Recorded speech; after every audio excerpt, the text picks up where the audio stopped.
Hello everyone, welcome back to Vidyalaya. आज की इस वीडियो में हम बात करेंगे कुछ इंपॉर्टेंट क्वेश्चंस पर जो पार्शियल फ्रैक्शन से रिलेटेड है। ठीक है, तो किस तरह से इन क्वेश्चंस के साथ डील की जाती है इस पर हम ये सीखने वाले हैं। ठीक, चलिए आज का पहला जो क्वेश्चन है आपके सामने है x square upon x square plus one into x square plus four.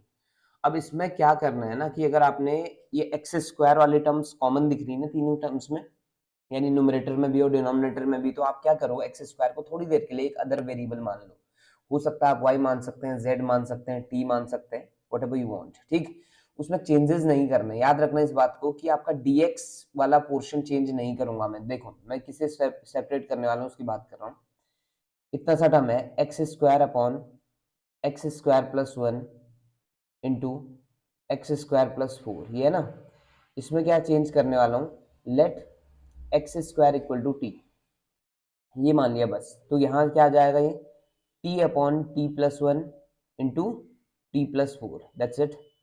अब इसको क्या बना लो, a upon first term plus b upon second term. तो ये देखने में आसान हो जाएगा, ये यानी कि जो एक्स स्क्वायर की वजह से प्रॉब्लम आ रही थी ना, वो थोड़ी सी आसानी से दिखना शुरू हो जाएगा कि ये नॉर्मली सॉल्व कर सकते हैं आप इसको। ठीक है, अब क्या करूंगा, एलसीएम लो राइट में। राइट में आप एलसीएम लेंगे तो ये आपका आ जाएगा t plus one into t plus four, और यहाँ आ जाएगा a into t plus four और plus b into t plus one. Correct, तो ये बन जाएगा t upon t plus one t plus four. तो t plus one t plus four cancel out हो गया, तो अब यहाँ से वैल्यू निकलना शुरू हो जाएगा। t इज इक्वल टू कितना हमारे पास, a into t plus four plus b into t plus one. तो क्या करेंगे, अगर b को एलिमिनेट करना है यानी a आपने फाइंड करना है तो b को एलिमिनेट करना पड़ेगा, और अगर b एलिमिनेट करना है तो आपने कुछ नया नहीं करना, t की वैल्यू पुट कर दो इसमें। ठीक है, at t is equal to minus one, ये रखा तो ये हो जाएगा minus one equal to a into minus one plus four, और ये बन जाएगा b इंटू कितना, माइनस वन प्लस वन। तो ये माइनस वन इक्वल टू क्या आ जाएगा, a into three plus b into zero, यानी b वाला पार्ट जीरो हो गया तो a की वैल्यू आ गई माइनस वन बाई थ्री। कोई प्रॉब्लम नहीं है। अब ऐसे ही दूसरे पार्ट पे आ जाओ, t इज इक्वल टू कितना पुट करो उस टाइम, माइनस फोर पुट करो, जिससे कि आपका a जीरो हो जाए, b निकल जाए। ठीक है, माइनस फोर इक्वल टू क्या आ जाएगा, b इंटू माइनस थ्री। तो ये b इज इक्वल टू आ जाएगा फोर बाई थ्री। क्लियर इतना, तो a निकल चुका है, b निकल चुका है। तो अब इसके बाद ये जो पोर्शन था ना, ये t upon t plus one into t plus four, ये चीज़ आपको किस तरह से दिखाई देगी, ये दिख जाएगा माइनस वन बाई थ्री बाहर, और अंदर आ जाएगा one upon t plus one, और प्लस फोर बाई थ्री बाहर, और अंदर one upon t plus four. ठीक है, तो एक्चुअल जो क्वेश्चन है वो क्या चेंज हो जाएगा, देखो x square upon x square plus one into x square plus four, इसको आप क्या लिख सकते हैं, इसको आप लिख सकते हैं minus one by three one upon x square plus one. ठीक है, और दूसरा टर्म क्या बन जाएगा, four by three one upon x square plus four. ठीक, अब बोथ साइड क्या कर दो, इंटीग्रेट कर दो, और जैसे ही बोथ साइड इंटीग्रेट करेंगे आप, तो आपका सॉल्यूशन आ चुका है। अब अगर आप सभी को याद हो तो ये पहले फॉर्मूला करा चुका हूँ, वन अपॉन ये देखो x square plus a square type का कॉन्सेप्ट है। तो जहाँ पे भी one upon x square plus a square दिखाई दे तो फॉर्मूला क्या बन जाता है, one upon a tan inverse x upon a बन जाता है। इसका फॉर्मूला जी है, यहाँ पे अलग से लिख देता हूँ। ठीक है, दूसरे पेज पे आ जाओ। जब भी आपको दिखे one upon x square plus a square, तो इसका इंटीग्रेशन अगर आप करते हैं तो ये आता है ten one upon a tan inverse x upon A plus सी। तो वही यहाँ पे भी यूज करना था आपको। ठीक, तो देखो इस स्टेज पे आने के बाद ये जो क्वेश्चन है ये क्या बन जाएगा, one upon minus one upon three tan inverse कितना one, sorry x by one plus four by three, ऐसे रहा, ये टेन इनवर्स कितना बन जाएगा एक्स बाई टू, और प्लस ऐसे ही छोड़ देना है। ठीक, समझ आ गया होगा कॉन्सेप्ट, क्लियर है। तो पार्शियल फ्रैक्शन किस तरह से करना है, अगर आपको ऐसे टर्म्स दिखते हैं, यानी हर जगह एक्स स्क्वायर दिख रहा था, देखो प्रॉब्लम क्या थी, एक्स स्क्वायर में क्यों नहीं कर पाया, है ना। अगर एक्स स्क्वायर है तो ऊपर क्या लिखना पड़ता है पता है आपको? अगर सपोज करो मैं इसे एक्स स्क्वायर में ही तोड़ता है, ऐसा होता है x square upon x square plus 1 और एक्स स्क्वायर प्लस 4।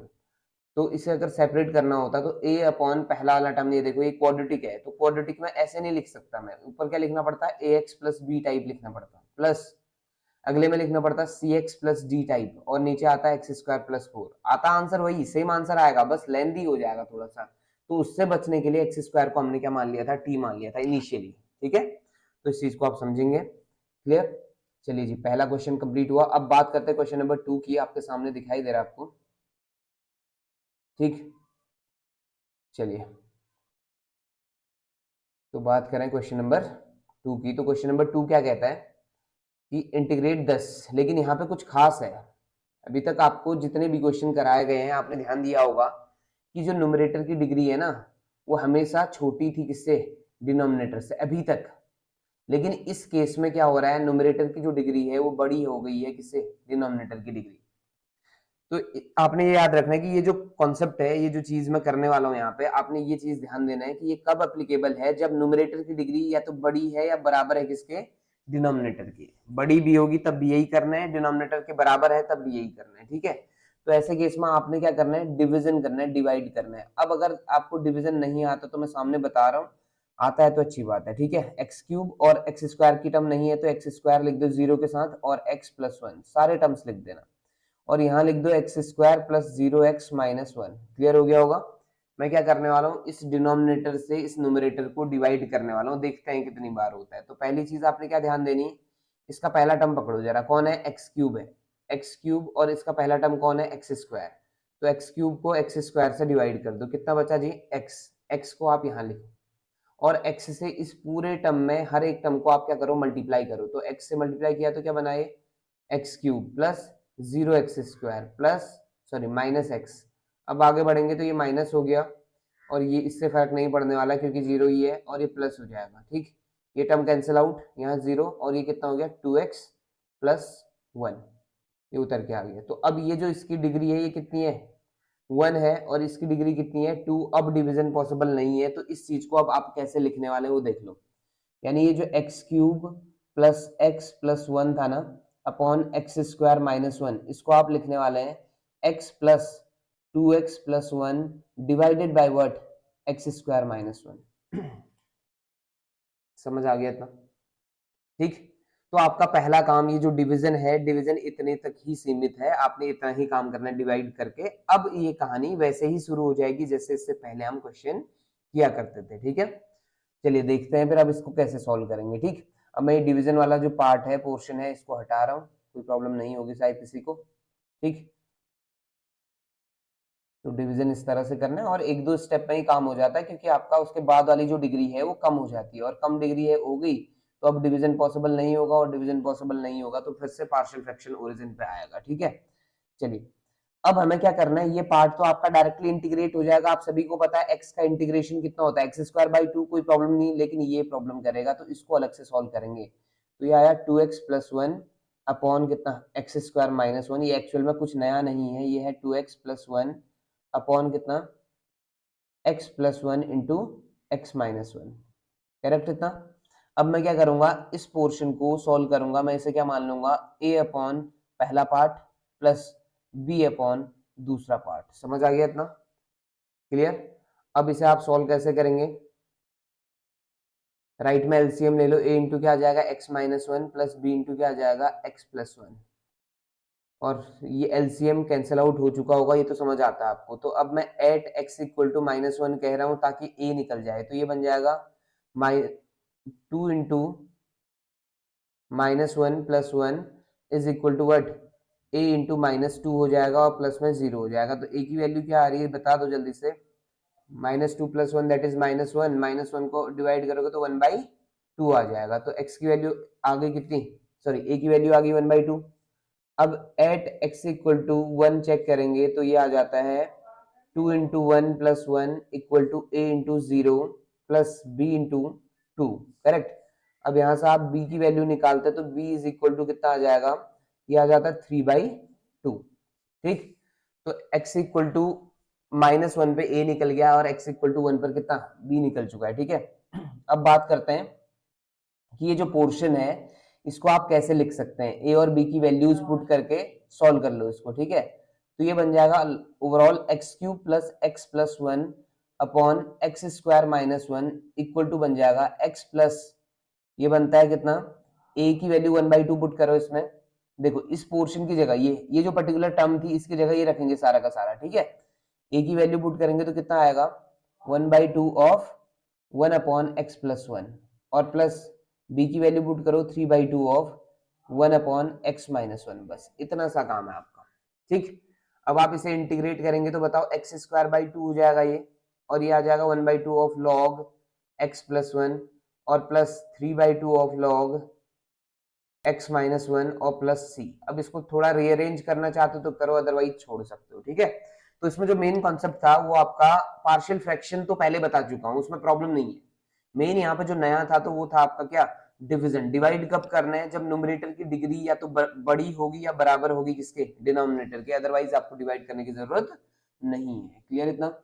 चलिए क्वेश्चन नंबर 3 की तरफ बढ़ते हैं। तो क्वेश्चन नंबर 3 में मैं आपको एक हिंट दूंगा इसमें कि इसे किस तरह से करना होता है। देखो जब भी इस तरह के क्वेश्चन अगर आपको दिखाई देते हैं तो आपने ध्यान देना है कि x अगर बाहर दिखाई दे रहा है और अंदर दिख रहा है x की पावर n+1 टाइप या x की पावर n-1 टाइप, कोई भी कॉन्सेप्ट, तो आप क्या करेंगे, x की पावर n-1 से मल्टीप्लाई और डिवाइड कर देंगे। इससे होगा क्या, जो ये क्वेश्चन था वो हल्का सा चेंज हो जाएगा। चेंज क्या होगा, देखो x की पावर n-1 ऊपर हो जाएगा। अब देखो नीचे ऑलरेडी x है, x के साथ इंटू करेंगे आप x की पावर n-1 को, तो ये क्या बन जाएगा, x की पावर n बन जाएगा, और इंटू में ऑलरेडी क्या था x की पावर n+1 और ये साथ में dx। नाउ अब आपने क्या करना है, let x to the power n equal to t मान लेना है। अब x to the power n को t मानेंगे तो उसका derivative n x to the power n-1 dx equal to dt हो जाएगा। तो ये पोर्शन कवर हो गया ना, यानी x to the power n-1 dx equal to क्या आ गया, dt बाई n। इसको यहाँ वैल्यू पुट करेंगे तो ये चीज क्या आ जाएगी, 1/n बाहर छोड़ दो आप क्योंकि कांस्टेंट है, ये हो जाएगा dt और नीचे आपका आ जाएगा t इंटू t+1। बस क्वेश्चन खत्म। ठीक है, समझ आ पा रहा है।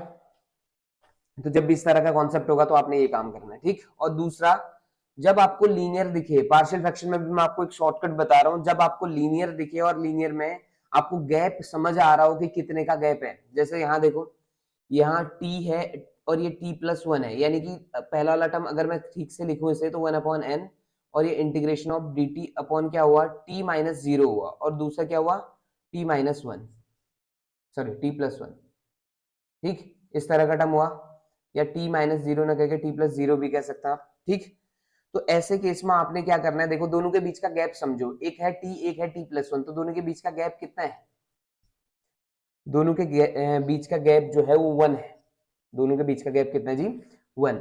अब आप क्या करेंगे, आप लिखेंगे 1/n ऐसे ही छोड़ेंगे, और यहां लिखने का तरीका क्या है, देखो 1 गैप, गैप मतलब कितना, 1, और 1 छोटा वाला, छोटा वाला कौन है हमारे हिसाब से t, और -1 बड़ा वाला, बड़ा वाला कौन है हमारे हिसाब से t+1।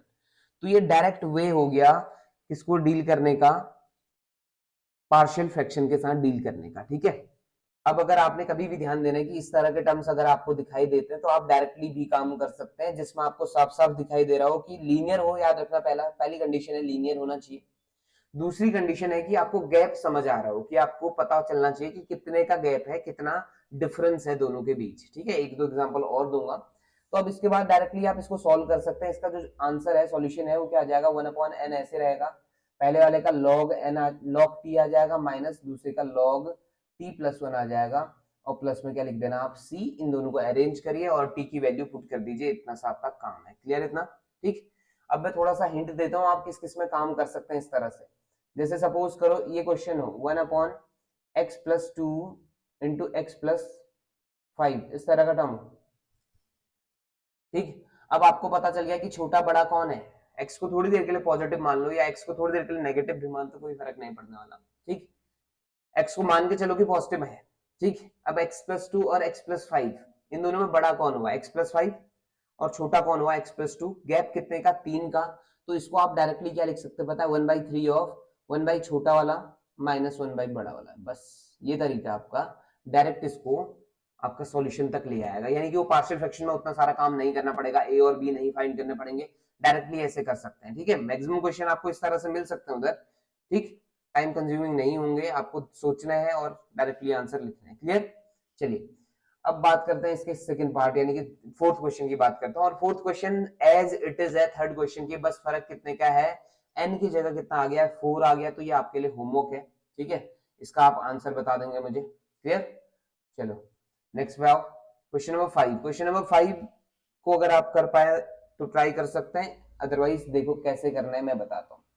जब भी e की पावर x वाले क्वेश्चंस दिखाई देंगे तो आपको समझ लेना है कि e की पावर x का जो डेरिवेटिव होगा अगेन e की पावर x ही होता है। तो अब चेक करते हैं कि इसको कैसे सॉल्व करना है आपने।